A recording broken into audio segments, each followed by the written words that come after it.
right. We took a quick break, but now we're back. So we got the coach of the actual team here. Nightfall. What is your? My name's George Bully. I'm looking forward to this year. Well, we're looking forward to watch you coach. We're hearing things about this from this man. You're still skating. We were just talking about that. I'm still skating. At 73. 73. About to be 73 in April. Okay. All right. So, Well, I'm 54 and I could not even stand up on a pair of skates, let alone roller skates or anything like that. So. I love it, but it's frustrating chasing around all these guys. Or all the guys, because the league gets younger every year. Yeah. And it's all the guys that just graduated from UKU, and they're getting faster. Maybe I'm getting slower. And Georgie still plays at the top level, too. Wow. At 72 years old, right? Yep. 72 years old. Every season he changes his number on his back to match his age. Yep. So he's number 72 this year. Nice. That is awesome. So, Matt, Yes. you are the owner, part owner? The president of the nonprofit, the Kentucky Ice Hockey Club. El Presidente. Presidente of the 501c. Yeah, we'll call him El Presidente. Now, how did this all come about? Long story short is we started traveling the world to non-traditional hockey markets to grow the game.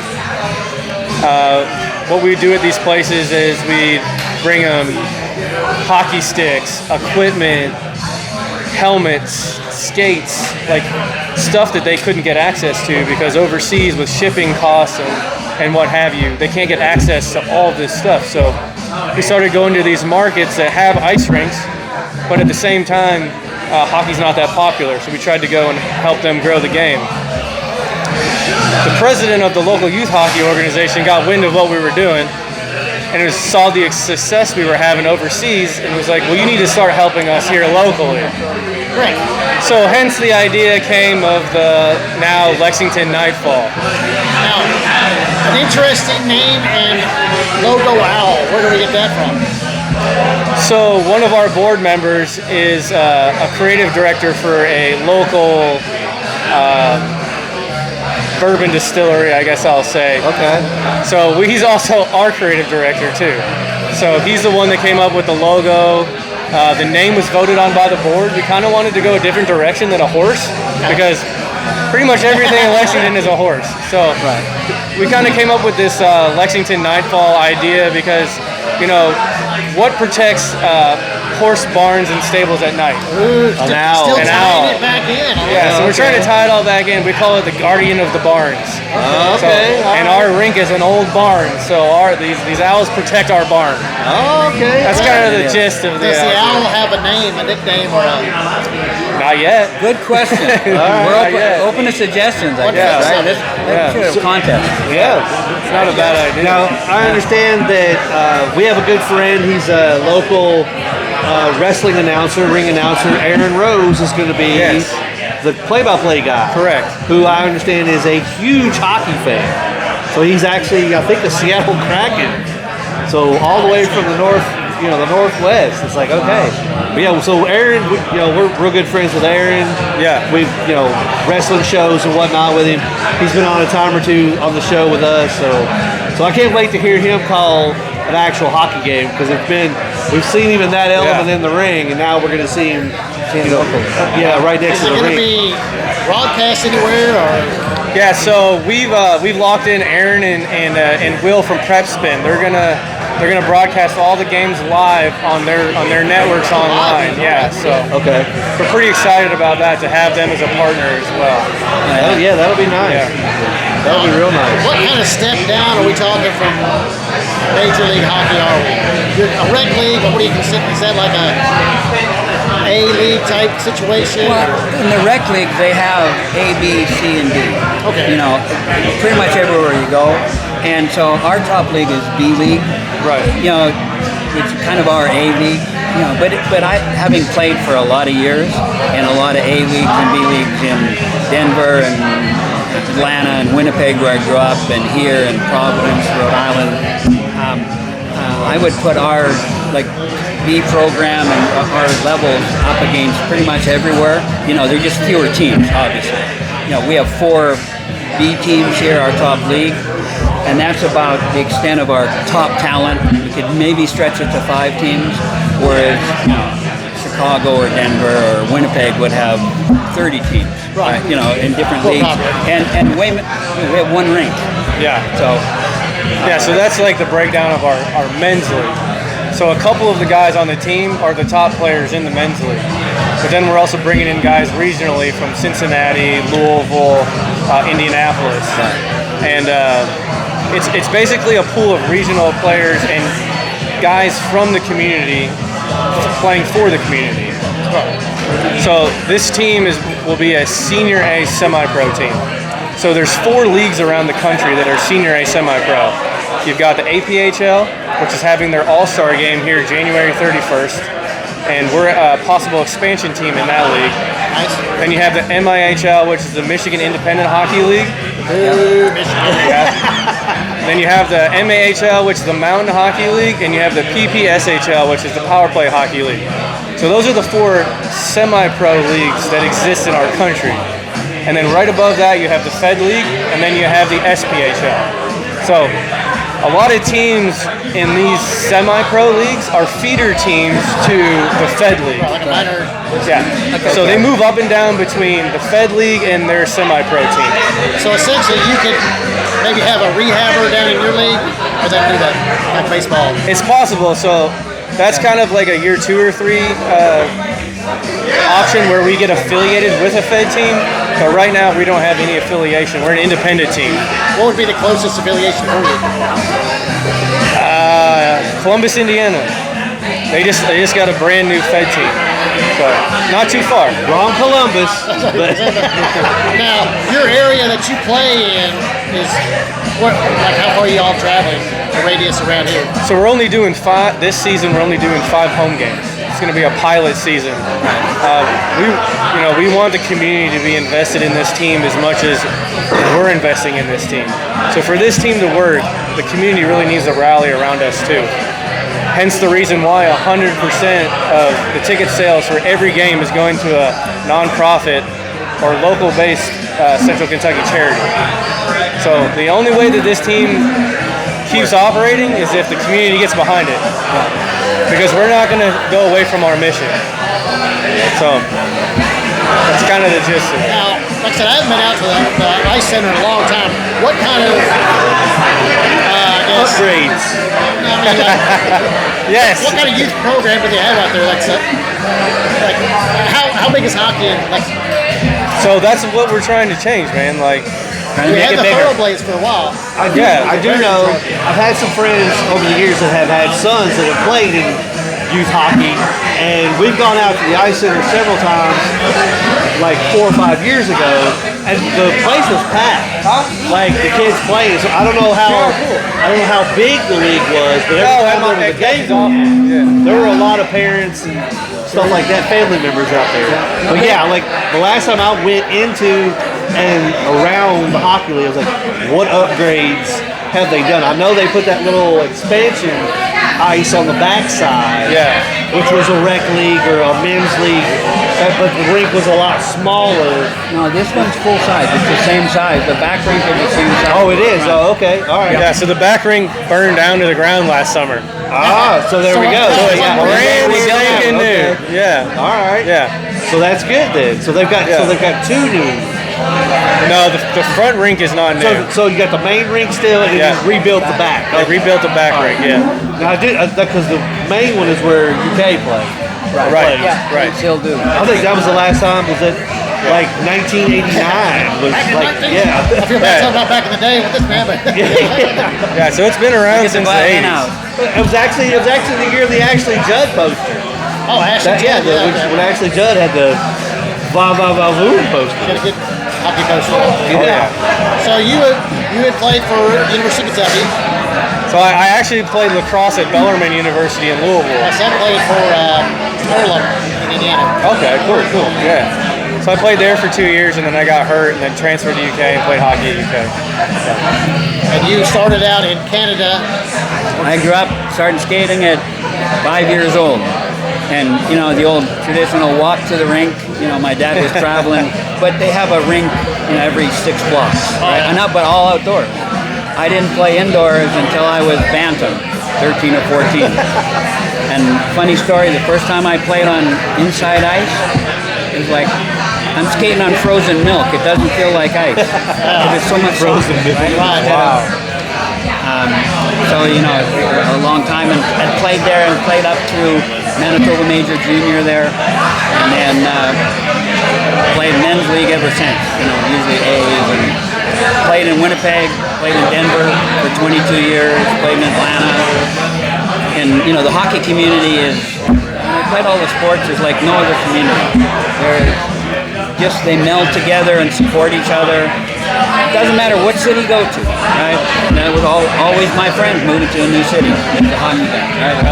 They're solid. There's no egos. It's funny because we police ourselves. There's no. Yeah.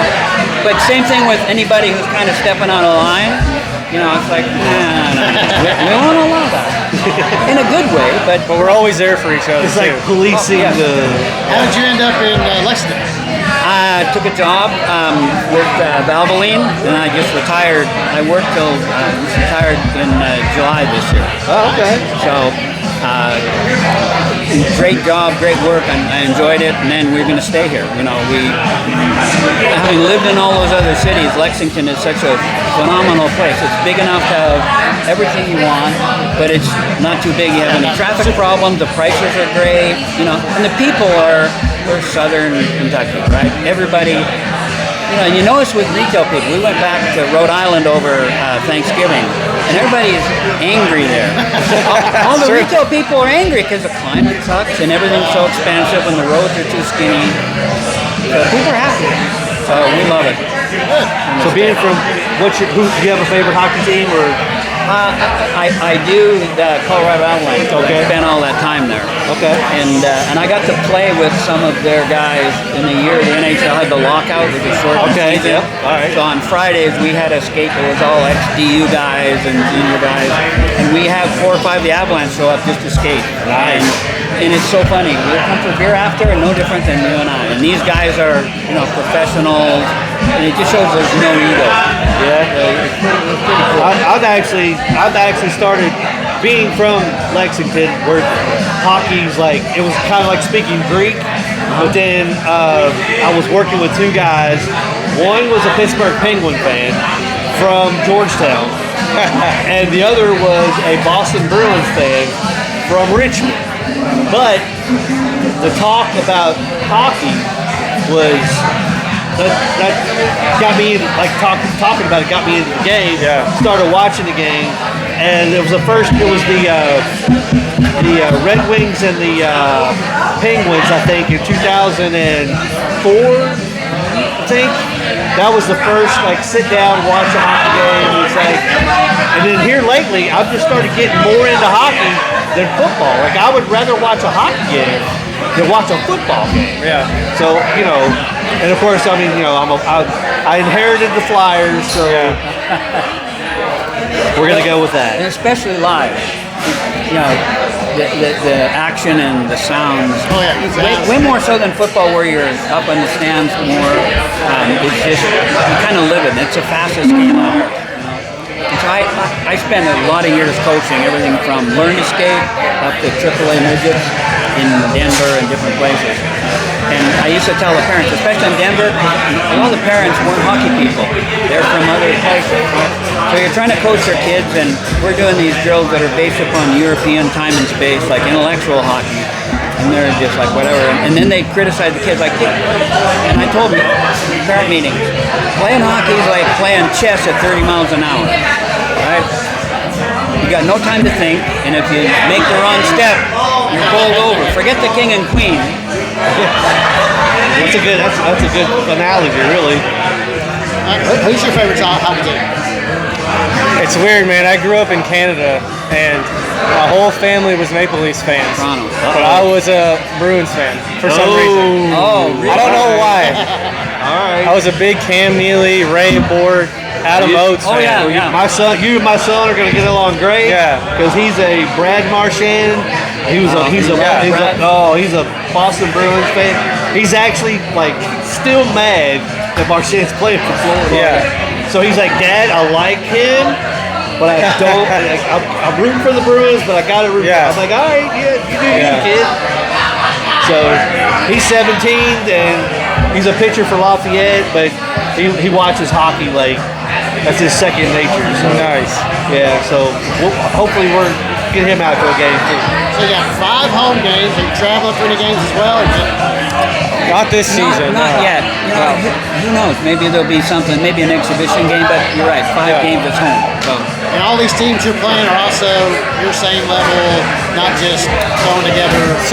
So the way to describe this season, we're calling it our pilot season, and we thought no better way to do this season than to invite the people that protect our communities and protect our country. I know you said first responders. Yeah, so we're playing all first Military, responder first responders, and veteran teams this season. firefighters. The level, I think, it's not going to be as high as when we bring in the semi-pro teams and hopefully the national teams next year, which, you know, we will release a pretty cool secret here coming in March. Okay. So, yeah, the level probably won't be as high this year, but, you know, again, we're more about building a community around this team. Support for the future. And support for the future so that we can keep building on this. So we're going to take this with baby steps, but next year, yeah, we plan on bringing in the semi-pro teams and the national team. Awesome. All right. Well, we can't wait. I can't wait to get to a game. I mean, like I said, I'm enjoying more hockey now than football. Yeah. And now the football season's winding down. I can't wait to watch some NHL. Even come see you guys play. Yeah, and we sold out the first game already. Yeah, we discussed that when we were messaging back and forth. So yeah, We're 100 tickets away now, almost 100 from selling out the second game. So Are you finding like, do you even know? Is it like newer people coming in to see it, or just the hockey community itself around here is supporting you that well that they're all coming in? yeah, I can pretty much see who's buying tickets, and a lot of the names I don't recognize from Not youth hockey parents. Not from our group. Not from our group. relatives. I think we had the Thoroughblades, and it was very popular when they were here. I think they played too many games during the weeks, like 3 games a week or something. But It wasn't really an attendance problem with the Thoroughbreds. It was more of it was more of a Rupp Arena more of a problem. Rupp Arena problem. Right. Like they were getting still 3,000 fans Oh a game yeah, it was, when they stopped the Thoroughblades. So Yeah. And then they went to the Men of War, which was like ECHL or something like that. And I remember going to one of their games, and there probably 10 people in the stand, like literally 10 people. And I know 5 of them were for my work because they gave out free tickets. right. So we're trying to avoid that issue where we're starting small and trying to build up and not starting big and it plummeting like that. Yeah. so in saying that, what would be your steps to go? Are you looking to be big enough to get out of the ice center and We have a 5-year plan, and I think it's hopefully to, you know, maybe if we get the horse park involved. just like an Altec? But the thing is with Lexington is that there's no mid-size arena that holds 3,000 to 5,000 fans that at the same time is a multi-use facility. Yeah, I don't think even the Alltech Arena out at the horse park. I don't think it holds 3,000. It holds 5,000. Oh, does it really? Okay. But the problem with Buy the your ice. Well, you got to put the whole system in. you got to put the whole system in there, so you're talking $1 million plus. Yeah, you'd have to renovate the whole thing on the floor. And at that point, and see what happens when you put it in a new ring too is when you take it out, the hockey mat at the bottom 90% of the time gets damaged. Yeah. So it's a pretty high expense every time you're putting in ice, taking out ice, and it's probably the main reason why a team hasn't come back. So Yeah, because I think Rupp Arena got rid of their ice. Yeah, they did. Yeah. And a lot of the big arenas in town. I remember the Avalanche. We used to go skate after they reflooded it after the Nuggets games because they have to take off the floor and reflood it, and the ice is really flinty. So you got to skate on it and redo it like a bunch of times. So we go skate. But that's why they keep the ice in there, and the basketball floor actually goes in over the ice. It's insulated. Yeah. That's what they did here. Yeah. Because they put the Now, what basketball. about, I know like the Triangle Park has not real ice, but it's like a fake type ice or something. it's real ice. Oh, is it? Yeah, and that's put on by the Ice Center too. So they really really? that Okay. too. Fake Yeah. pseudo thing.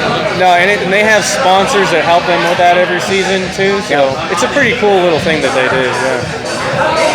Well, I can't wait. Like I'm dying to get to a game. Yeah. We're excited. Nothing like the local level too, because you're gonna get we'll get some rivalries, Lexington and Dayton. You guys need to meet Paige too. Lexington, St. Louis, right? Hello, Paige. Hi, Paige. Here, I gotta go talk to them. Yeah, go ahead. What's happening? This is Paige. She's gonna run our game day off. So if you have game day off questions, ask Paige. I just found out all of this. Did you already do the news thing? I'm gonna go do it right now. Oh, you're doing it right now. Okay, great. What is game day ops? What is game day off? Let's have Paige explain what game day off is. What was it? I'm sorry? What'd you say? Sorry, I thought We were like, he said you're the game day off. We're like, what are game day offs? Listen, I don't know either. We can all sit down and figure this out together. All That's right, a great well, idea. We'll put together a plan. Yeah, I have no clue what's going on, but we're having fun. So that's all that matters. That's Yeah. all that matters, I guess. That's I'm all that just matters. here. My boyfriend plays with a lot of these guys, All right. and he's from Canada. His dad is here. He's from Canada. Okay. So hockey like runs in their veins. All right. And so my way of supporting is getting involved in everything. And You're the game day off. Yeah, just trying to be helpful. Let's ask the coach.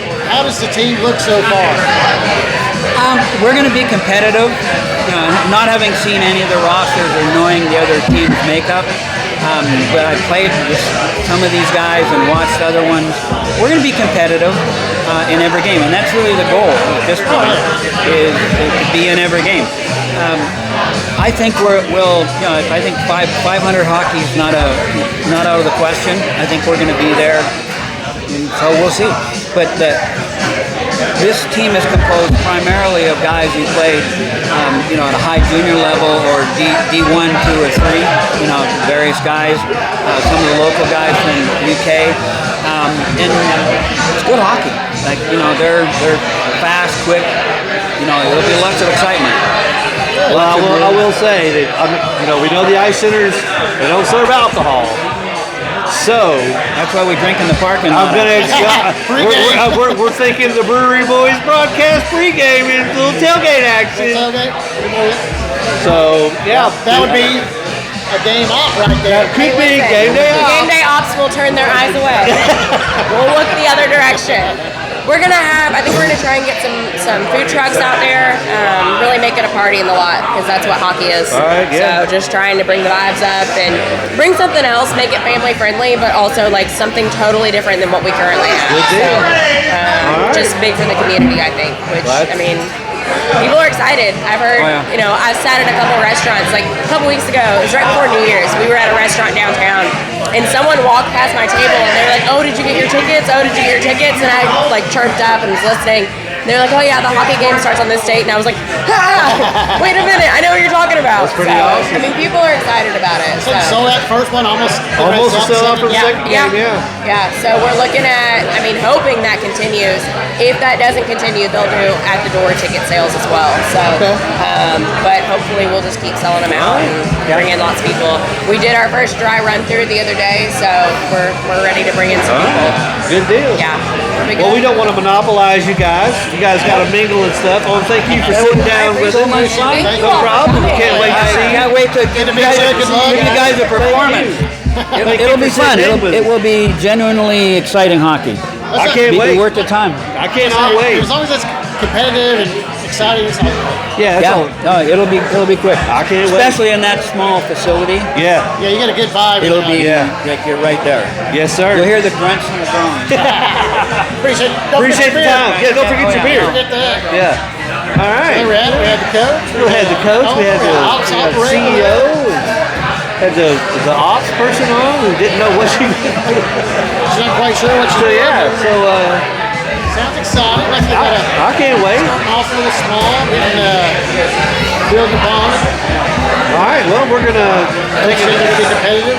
yeah. So I guess we're gonna take a break and get you another beer apparently. See what's what.